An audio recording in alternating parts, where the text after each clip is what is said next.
WSTU, it is 9:06, and that means it is time for The Forum with your host, Pat Sacco. Good morning, Michael. Good morning, Pat. Do you like to be called Michael? I go by anything. Did your parents call you Michael when you were in trouble? Michael! Yes. My mom calls me Michael when I'm in trouble, and so does my wife.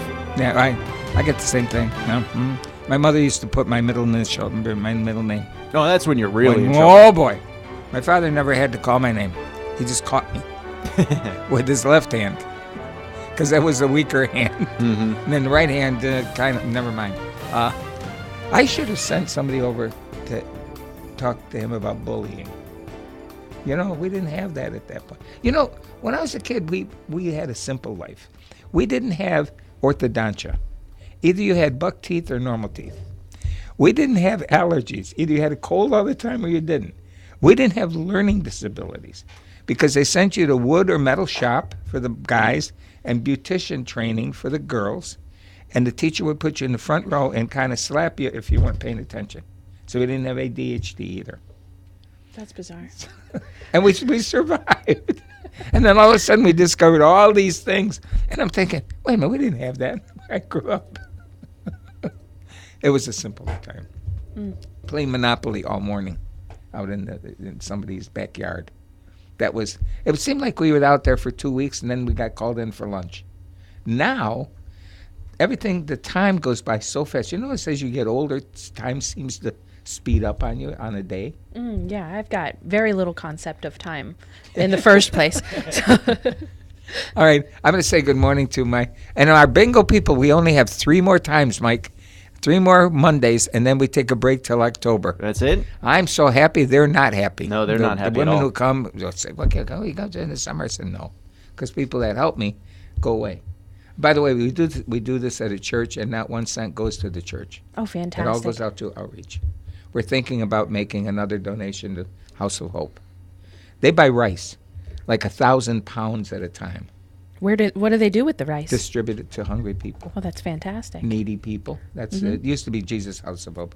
Now it's just called the House of Hope. They get money, they get food, and they give it away. And what better way to put your money? You know, because 100% of the money you give them goes into what they buy. If you want to have some fun, go look up guidestar.org, GUIDESTAR.org, and pick a national charity. Let's say pick the Red Cross. Then it's like an income tax form. Maybe it's like 20, 30 pages. Go down to maybe 25, 26, 27. It gives you the name of the CEO, their salary, and their fringe. This is all public information. And when you total those things up, you're going to find close to $1 million. Wow. And all the other charities, looking at Alzheimer's Association, Salvation Army, you name it. Because they are businesses that give money to charity. They're not charity because they have all kinds of overhead. They have buildings they own or they rent. They have supervisors. They have the board. I don't know if the board gets paid, but their CEO and all that stuff. And I guess that's the way it is in America. I always advocate, this is bad, but I'm saying what I believe anyway. If people don't like it, they can get their own radio program. Or simply just, go to music on your radio dial. No, don't do that. No, don't do that. Get your own radio program. To me, if there was a disaster, let's say another disaster in Haiti, I would donate money, but I'd give it to a church. Because you know that it's going to go somewhere. It's going to go somewhere. Yeah, exactly. Yeah. Well, nonprofit is just a tax classification. It doesn't mean that you don't make a profit. Yeah. Well, I have my agency is the Alzheimer's and Parkinson's Association of the Treasure Coast, and I am a 501c3. I'm not a rich person at all, my goodness, but I waived the salary because I want people to know that every buck I get goes back into the community. I'm actually the vice president of a nonprofit, the National Apprenticeships in the Trades Foundation. Excellent.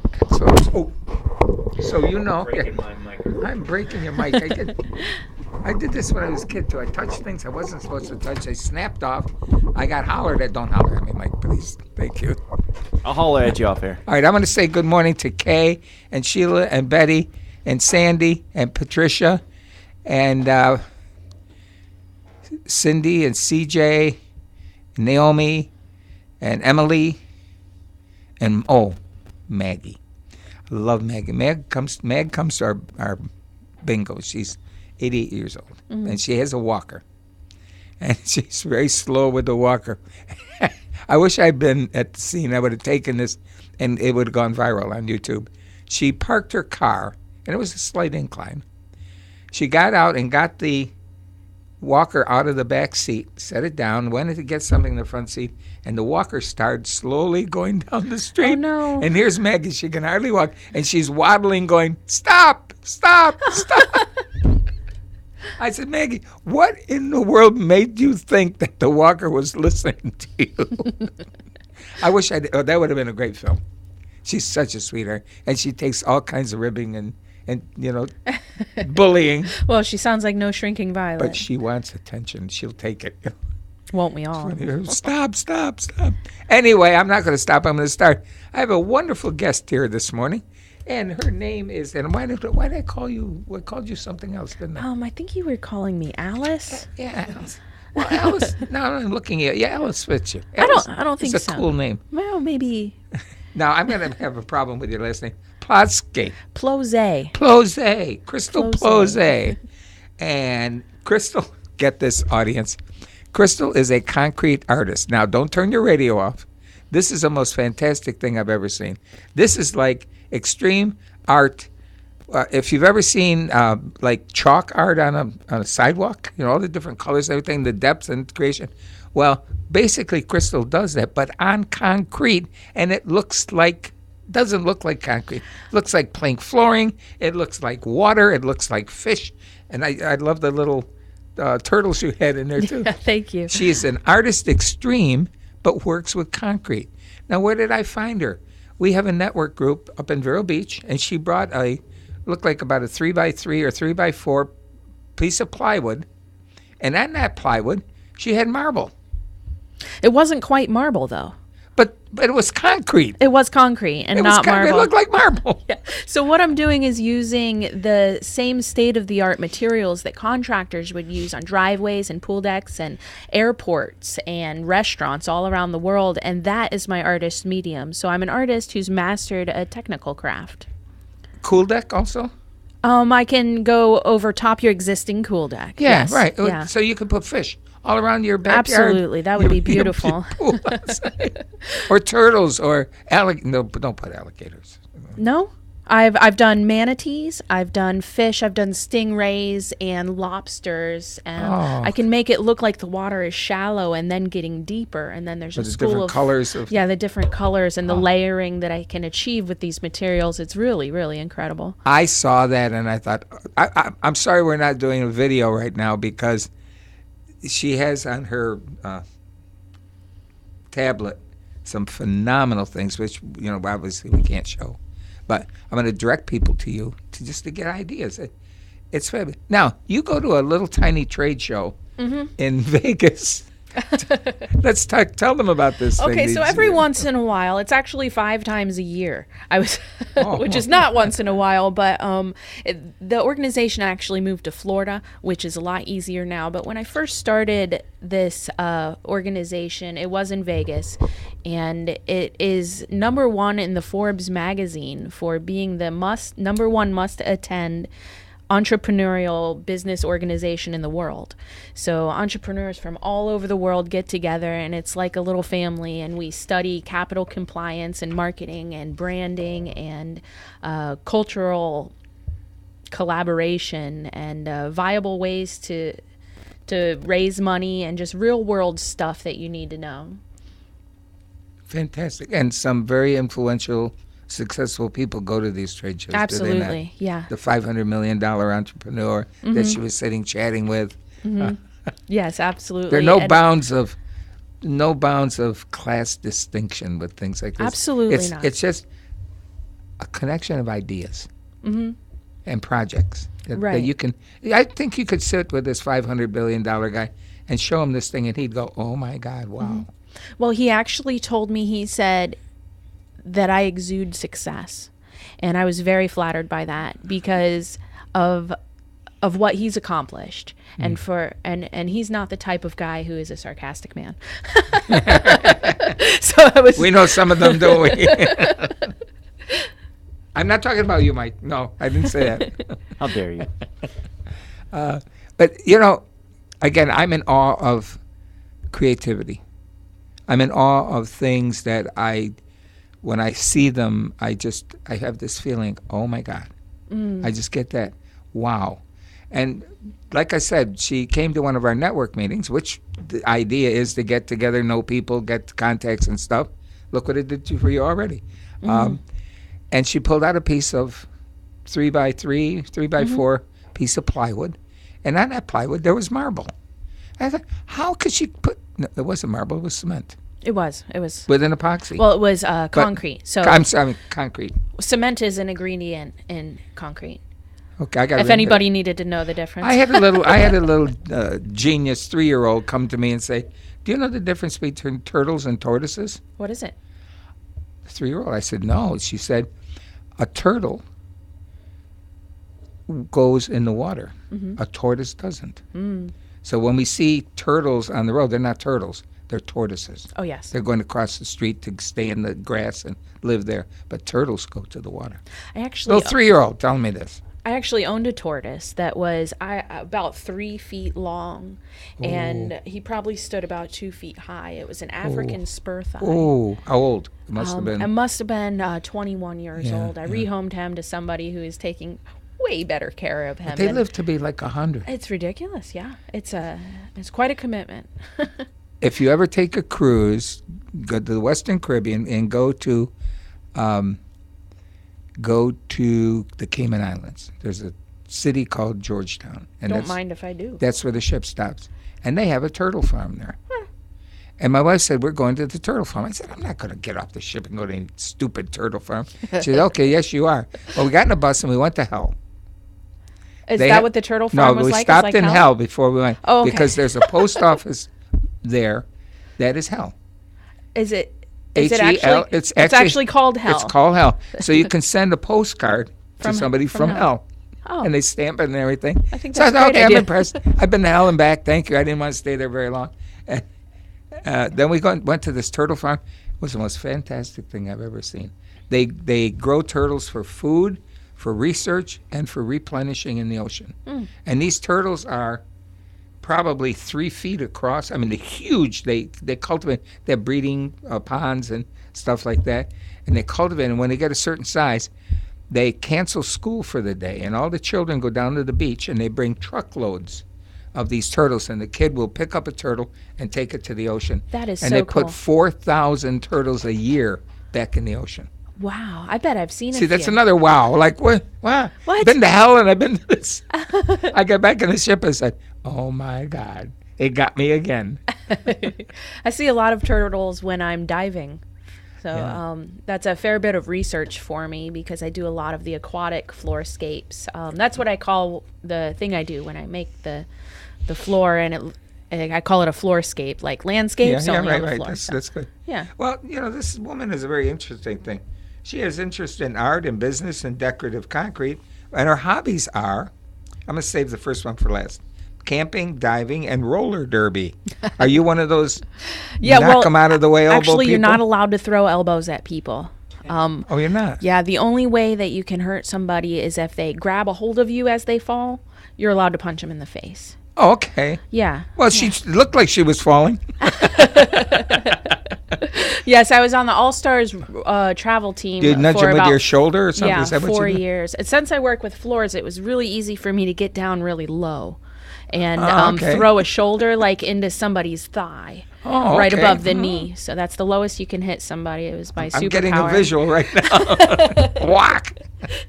Now, go back to the first hobby, because you have a child who actually engages in this, my God. It's archery. Yes. Yeah, we are involved in the traditional archery scene. So that's not the technical one with the wheels on the top and bottom and all the doodads. Just it's regular a simple, bow and arrow. It's a stick and a string, and we make our own arrows. Oh, my God. We do a lot of camping. We participate in the statewide archery championship up in Ocala twice a year. And your daughter is how old? 10. And what is her status right now with archery? She is second in the state right now for archery. And we haven't owned a television in about 12 years, Carlson. so I'm laughing. It's important to keep them involved in things that are Oh my meaningful. God, second in the state, Build up their 10-year-old. character, Can you? I have a friend and this is a sidebar. Was a nurse, just a sweetheart.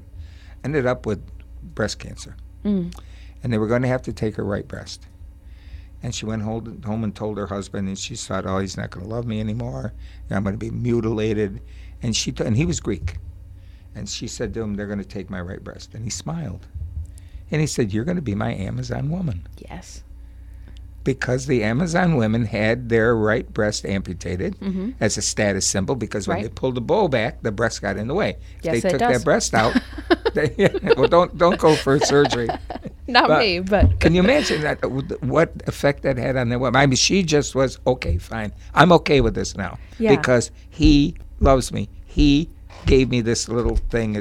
Obviously, he was saying to her, doesn't matter. Right. To him. Right. And oh, that's beautiful. Because a lot of times I think women are more concerned about what their spouse or their mate is going to say rather than their condition. Right. I think women have a certain amount of servitude when it comes to that. And whatever generation you're in, I think we love to make you food and make sure you're happy and serve and take care of everybody. Yeah, because and most women are like myself last. So. No, that was a beautiful thing. She, passed away a couple of years after that. But the point was that he alleviated so much of her fear and worry and everything with the connection of the Amazon women. And they were tall and blonde and pretty, and they walked down the street and everybody said, "Oh, there's another one," Yeah. Ooh. Did they have streets in the Amazon, you think? Yeah, they had the Appian Way in Rome, but I think that was built after that. It still looks pretty good, by the way. I was in a small bus, and we were taking a day tour of Rome, the first time we went there. And this guy was struggling to speak English, and he was saying, "Look over there, you look over there." And then he said, "Hey, everybody, look over there, the wall. You see the wall? That wall is 2,000 years old." And it looked brand new. The wall? The wall looked brand new. Now, when you go to see a mall that's 10 years old, it's crumbling to the bottom. They just don't make things the way they used to. They stucco something over foam. Yeah. They don't even build the cement. I've actually got a job coming up where I'm doing the front entryway of Waldo's at the Driftwood Resort down in Vero Beach. Oh. It is a building that's on the National Historical Registry, so it's a historical building, and that they're trusting me with this project is flattering, and I am going to have so much fun with it. But Waldo himself laid these bricks into the concrete 100 years ago. So it's now my job to come up with a design that feels like it's 100 years old. Oh, my goodness. And I have to incorporate those bricks that this eccentric entrepreneur made into 100 years ago. So speaking of old concrete, that's going to be a fun project coming up this month, actually. Like I said, and you just got featured in INC? Yep, the Inc. magazine. Have you heard of it? Yeah, yes. Vice President of National Apprentices in the Trades Foundation. Yes, that's important stuff. Our whole country has been pushing bachelor degrees for the last 10 years, and now industry-wide in the services, we can't seem to find anybody who wants to have that job. They've been trained and conditioned to go spend thousands and thousands of dollars on an education and then become a waitress somewhere. Yeah, and they learn a phrase for the rest of their lives. The phrase is, "Would you like a pickle with that?" A pickle. Would you like a pickle with that? We must be in Florida. I tell that to high school kids. Okay, you're going to college, and say, "Well, let me teach you a phrase." Yeah. Would you like a pickle with that? Because basically, that's going to be your job. Well, I was actually going to school for radiography, and I was going to go to nuclear medicine. Oh. And now I work with concrete, so. We're talking to one bright woman here. Her children are protégés, both of them. They are. They're both testing in the top 1% of the nation. And my daughter's writing a book right now to help cultivate a positive mentality between the idea of money. Tell the radio audience how she describes it. Oh, okay. This is a 10-year-old. Go ahead. Let me think for a moment. This is how she puts it. I'm writing a book to help cultivate a positive mentality. for the idea of money for children. It's about the money family who moves in next door and all the fun times we get to have together. And when the money family goes on vacation without us, we have to stay home. But we still have fun with our imaginations. And within the story, money is referred to as a point system that makes the idea of money less scary because points are easy to get and fun to use. This is a 10-year-old. Yes, she's 10, and she'll get on a microphone in front of hundreds of people and deliver that with that entry with the most eloquent pose you wouldn't Oh, imagine. you're going to have a hard time keeping up with all the accolades from your kids. Yeah. It's going to take a lot of your time. But, Mom, you have to be there. But, Mom. Well, I hope to get them out of the school system and do some homeschooling, which we do already organically right now, but That takes a lot of time. it does, and I want it to be a sustainable thing. I can't just switch, but One of the things I love about homeschooling with the right children is in school you have a 40-minute period, and you're working on a project. Well, the bell rings. Okay, you got to put that out. Let's say we're doing the science thing. Now we grab our math book. We spend 48 minutes on that. I'm halfway through solving a problem, and the bell rings. Now we do art. Homeschooling, he can go to you, or they can go to you and say, Mom, I want to spend the rest of the day on this project. I'll pick up the other things later. And you'll say, okay. Now they can spend that whole day and get some beautiful closure. That's what I really like about it. oh, absolutely. I actually taught art classes for homeschoolers for about 10 years, so I'm really involved in that community. In the So way you that- know what I'm Yeah, talking absolutely. And I think it's really a blessing to be able to focus and develop the things that you're good at, the things that you have a natural, innate curiosity towards. And I think our world would be so much better if we were all able to pursue our own passions. But we have to be cautious about what we're saying. And now I want to give a shout out to schooling, because I would say at least the majority of children need the organization and discipline that a school has to offer. And I think it's an exception to be able to have a successfully home tutored child. Absolutely. Because And- everybody would be doing it if it was, that kind of thing. And it's not. It's very tough, and you have to have the right child. Right, and it's tough for the teachers too because they have strict guidelines that they have to go by, and to be able to use the creativity that they learned and the reasons they became teachers, it's a little bit stifled by the structure and strict regulations of the schools. I have a question. If a child is being homeschooled in a school district, do they still have access to sports? in that school? Absolutely, yes. Yeah, there's a Okay. lot of co-ops. The homeschoolers are allowed to participate in any of the schools that are public schools in their extracurricular activities. Actually, and so stuff. if you want to play football or baseball or Yeah, and they can tennis dual or- enroll in college for free. So when Okay. I got wow. I got my GED, I took the test in the 9th grade. Because I was taking my sister, I was driving her to take the test, and it was $25. So I thought, all right, I'll do ninth this grade? too. Better than sitting in the parking lot. So, so I took the test and I got the GED, and from then on, I enrolled in a homeschool class, so that for the rest of my high school career, I was able to dual enroll in college and graduated about 1 credit away from a bachelor degree. Oh my God! No, normally everybody gets excited because they get their associate's degree now. Oh, look what I did! You were that close. I was that close. And then I got kicked out of high school. Well, we won't say why. Okay. Okay, we'll leave that part You out. you beat the hell out of some. Oh, I didn't say that. Or I got kicked out of prom 3 times too. You could say that I've always just kind of went my own way. I could, you didn't write that down on the sheet. We're going to stop and take a break. Normally we take a break at 20 after, but we're into this thing, and we'll be right back.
go back to the forum with your host, Pat Sacco. Thank you. We're here with Crystal Plose. Thank you, And Pat. she gave me a couple of things. She's a mother, entrepreneur, and artist. She's a concrete artesian artist who's mastered the technical craft of concrete. And I made this mistake of saying, when I said concrete, you said cement. I said cement. yes. That's like over here, tortoises and turtles. When I said cement, she said, no, cement is part of the concrete. Right. Cement is an ingredient in concrete. Right. Yeah. Years ago, my in-laws owned a camp on a lake, and there was all dirt road and everything. So they ordered some gravel, thinking it was little chips of rock. Well, gravel is dirt and chunks of rocks. And they dumped this chunk right in the middle of the road, and people on the other side had to go up and across and down. He saw that he had a fit. He said, that's not what I wanted. He said, you asked for gravel. That's what you got. He said, I wanted little pieces. He said, that's not gravel. Right. See? He learned a lesson. Order yourself pea gravel if you're looking for the little stones. Pea gravel. See? Well, he didn't know that at the time. He got stung, and the neighbors were so angry. Well, you don't want to mess with your neighbors. He said, I think we have a problem here. Oh, Lord, they can tell you stories. I had a neighbor once that had a pet rooster. And I was not happy about it. A pet rooster. A pet And rooster. it crowed in the morning. Yeah. Woke you up. And we live right in the city. It didn't just crow in the morning. It crowed whenever a cloud went over the sun. Oh, my God. My sister had a little rabbit. She got it at Easter, and my parents said, well, you can't keep the rabbit. So she went to our grandmother, and my grandmother said, well, I'll keep it for you. And every time we went over there, she went and played with the rabbit and everything. One day she went over there, the rabbit was gone. And she says, Grandma, where's my rabbit? She said, well, we had it Sunday. Oh. Quite an investment for one meal. We had it Sunday. And she was, the rabbit was growing, and my grandmother was feeding it, getting it ready for the oven. Well, it's a very practical mentality. Well, I hope they enjoyed it, but I'm sure they did. Well, rabbits are quite the commitment. You're talking about like 7 to 10 years, I think, is what a rabbit lives. In my treatment program, in another life, I used the expression of, what are you giving into this program from yourself? The story of the chicken and the pig walking down the street, and they come to a restaurant, and there's a sign in the window that says special ham and eggs. And the chicken says to the pig, let's go in and have breakfast. And he said, wait a minute. An egg from you is a contribution. Ham from me is a real commitment. So do you make a contribution in a treatment program, or do you make a commitment? I feel like I need to write that down. Isn't that cool? Yeah, well, there is a big difference between a contribution and a commitment. Of course. And like what people offer to a project. So. And even looking at the school system, they start talking about something. Some of the kids get all excited and they're really going to get into it, and the other one's going, okay. Well, here's the problem is that the teachers are dealing with kids like mine that are in the top 1%, but they're also dealing in the same group, in the same sentence that they say to the whole class, with the bottom 1%. So. And that's why so many children are bored. Right. Because they have to be there while that is taking place. Right. I mean, again, everybody needs to have the same motivation or the same materials covered, but in ways that they can understand. Right. Well, when you learn all the continents, and then you spend the rest of the week doing a crossword on the continents, and doing a word search on the continents, and doing a puzzle on the continents. And we built Pueblo. We built Pueblo my kid is houses, with salt. Yeah. It's like, we learned that on Monday. Can we learn something new now? No, now we're going to take a test on the continents. Yeah, right. Say, well, wait a minute. I can bring in some real good looking maps that my mother will make on concrete. We can put them up on the wall. Yeah. See? Well, most of the stuff my kids are learning in school, they've known since they were little kids. They both learned how to read before they could walk. So without having a television in the house, that's really the only thing they have. And when they want to earn an allowance, instead of taking out the garbage or doing the dishes, because that's just something you need to do to contribute to the family and take care of yourself. And if I paid you for taking out the garbage, that makes you a garbage man.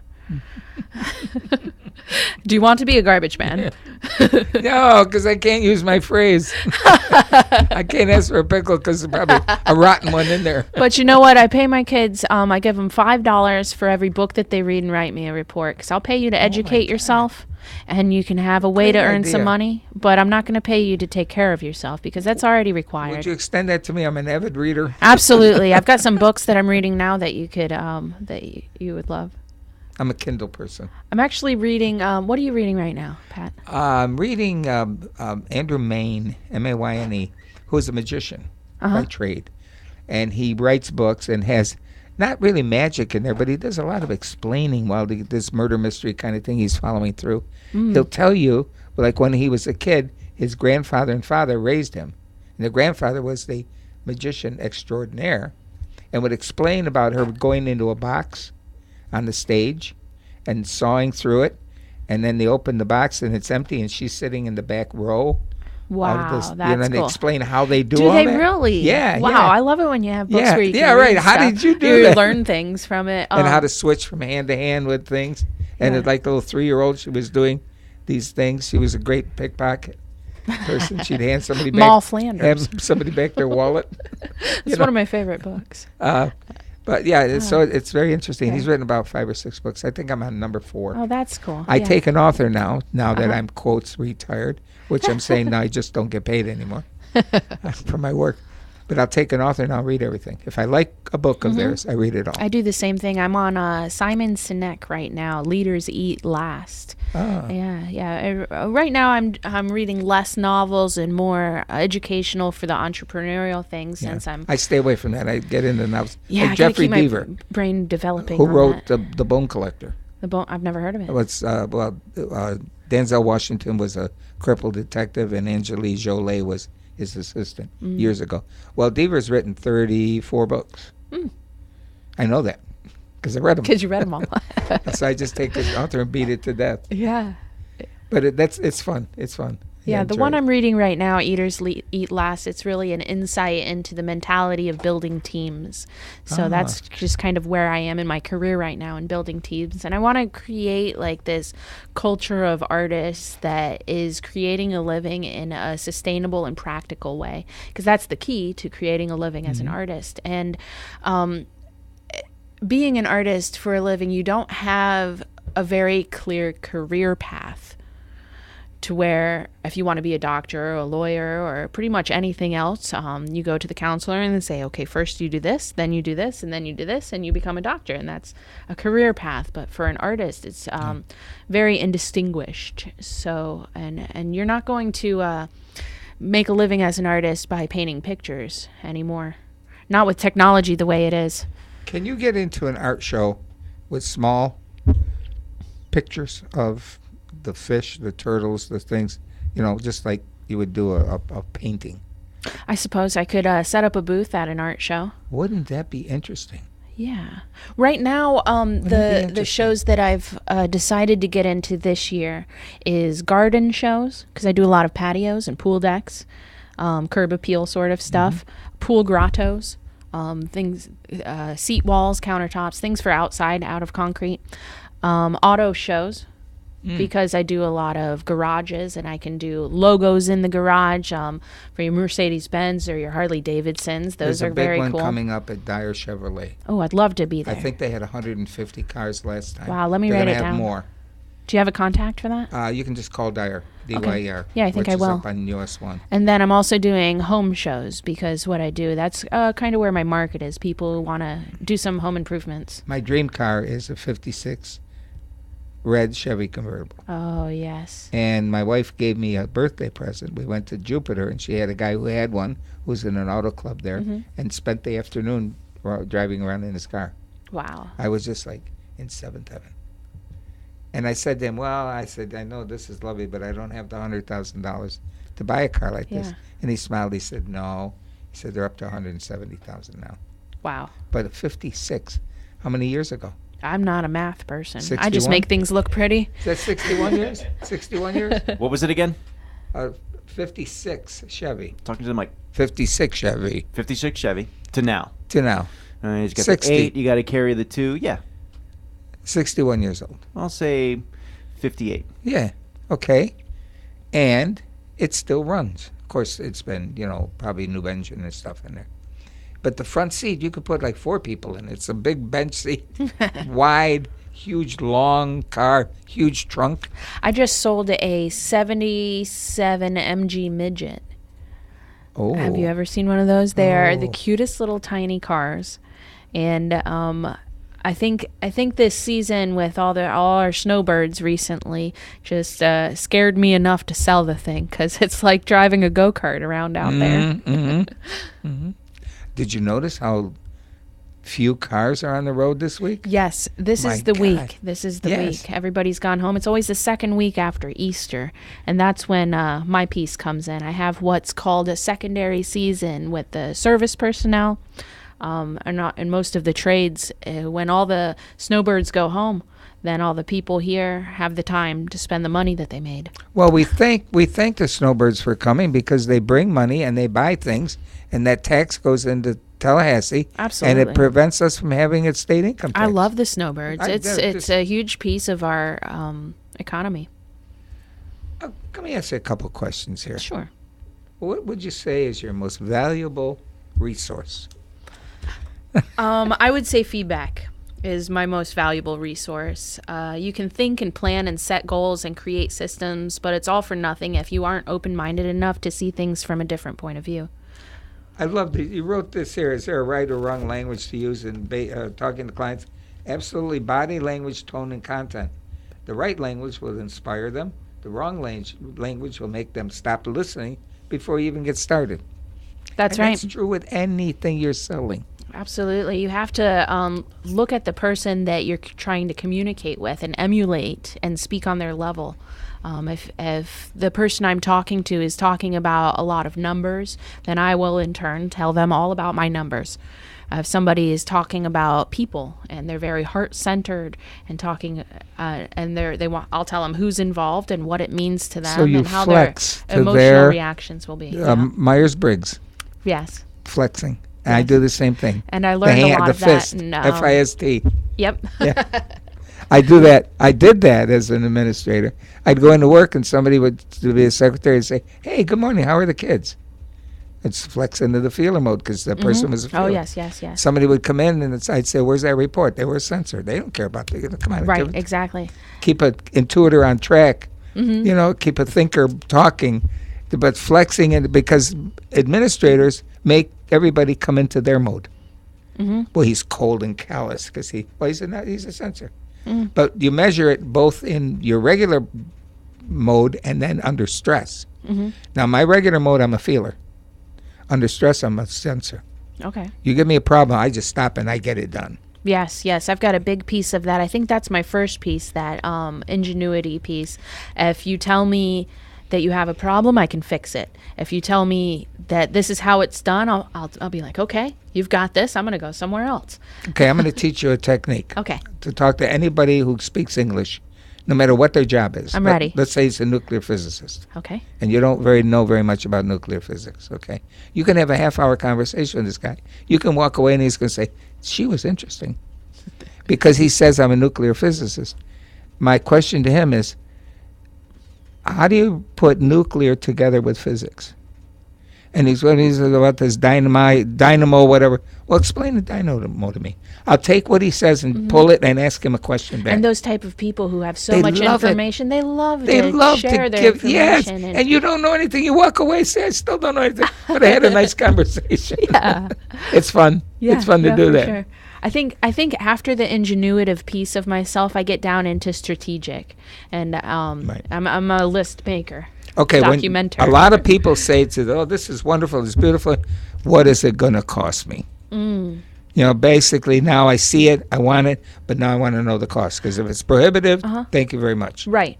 So I've got options from one-day systems that are utilitarian to one-week systems that I can make your surface look like concrete or marble or limestone. But then there's the really artistic stuff where I can manipulate the emotional response of the viewer the moment they walk through the room, and something like that is priceless. I like taking a little box fireplace and building a concrete structure around it that looks like a tree. Yes, and it has a trees. carving of somebody's initials in it. That was so cute. The client told me that, that might be a good idea. Like while I was creating the concrete to look like trees, and so we carved the little heart, with the arrow and their initials through it. And I just thought that was the cutest idea. Yeah, if you go to Colgate University, you'll find a tree that has a similar thing to it. That project was actually being talked about in Michigan last week. Somebody contacted me via email and said, your name came up in conversation. We can't believe that project, and everybody was talking about it. And I was pretty flattered by that. Wow. Yeah. So it's becoming more and more evident that I'm becoming a thought leader within my industry because of the connections I've made, and I'm really encouraged by that. Very cool. I love the tack that you're taking, because obviously you're that kind of person. You have that intellect for it. Not to say, okay, I'm just sort of like sitting in a corner like a lot of artists do, and they just do their work and, not even farm themselves out. But right. Obviously, you're marketing yourself as well as marketing your product. Right. And to me, marketing is the key. You won't find that little scenario that you talked about with body language, et cetera, in marketing books. No. And somebody reads a book in marketing and say, oh, no, I read a book, or I have a degree in marketing. And I went through that. I was a rehab director at a nursing home, and then I did admissions in marketing. And it was a whole new world to me, because I thought I knew marketing techniques, but I didn't. Right. We had just built a brand new rehab building, and there was a surgeon I was trying to get to send us referrals, and he wouldn't see me. He wouldn't, he was too busy. Never mind, he doesn't deal with the vendors and stuff. So I called over and I made an appointment as a patient, and I filled out all the paperwork. And I, had some good creative problems from him and the paper. And they took me into a room, and he came in. And I said, Doc, I'm here as a marketer. I'm paying for this visit. I want 5 minutes of your time. He said, you don't have to pay. What do you want? I said, simple statement. Send me a knee or a hip. And if we do our good job well, send more. If we don't send anybody again. And he said, nobody ever said that to me. I said, I don't want to tell you what we do. I want to show you what we do. Well, by God, he was interested enough, maybe mad enough. He did send a patient. I cultivated the wife and the kids. We had coffee and Danish when they come in. We watched the therapy. PT said, well, that's enough. I said, no, come on, some more. You can do. We pushed and pushed. Guy did a fabulous job. And I said to the wife, now go back and tell the doctor what you just saw here, what happened. All of a sudden, I got a flood of referrals. Right. It's all about cultivating relationships. Show me how you do it. Don't tell me about it. And that was, who does that in marketing? I've seen little girls who are 20 years old go in and say, Doctor, I'll come to your house this weekend and wash your car if you give me a referral. Excuse me. Or here, I just baked these fresh cookies. Right. They don't want that. Well, you have to build a relationship before you can ask them for things. When you go into the doctor's office, you don't market the doctors, you market the office manager. You know what I learned just recently that that I hadn't picked up before? When you're doing a piece of marketing, the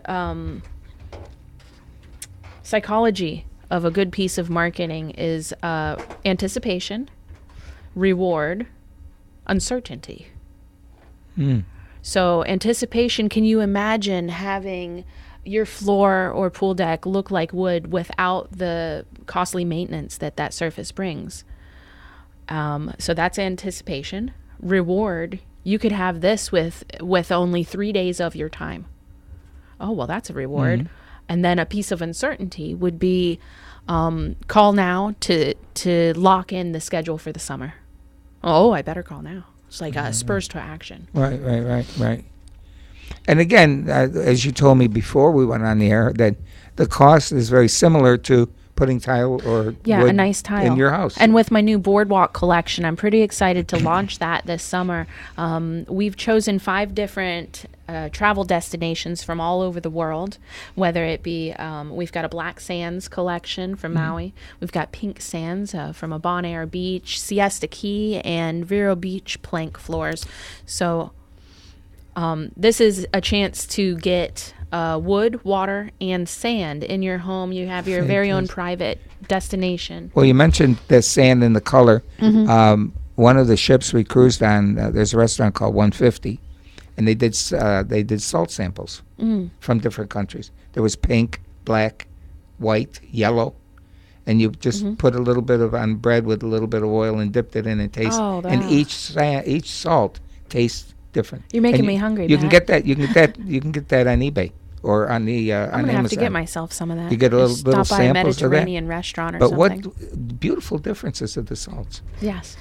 It Yeah. comes from the sandy beaches. Right. So with the Boardwalk collection, I can give you your very own travel destination right in your home. So, Wow, fantastic. Well, thank Well, you. let's get some contact information here. Sure. Okay. Well, Crystal Plozet, you can find some of my work on unicornepoxy.com. That's unicornepoxy.com. Or give me a call to set up a free design consultation at 772-501-3324. Again, 772-501-3324. very good, very good. Well, thank you, Pat. I've enjoyed our conversation this morning. Well, thank you for bringing this wonderful concept to us. And, we'll be seeing you again soon at the network meetings. All right. And, just keep doing what you're doing. It's fantastic. Thank you, Pat. And again, we'll be back next week with another very interesting guest on The Forum.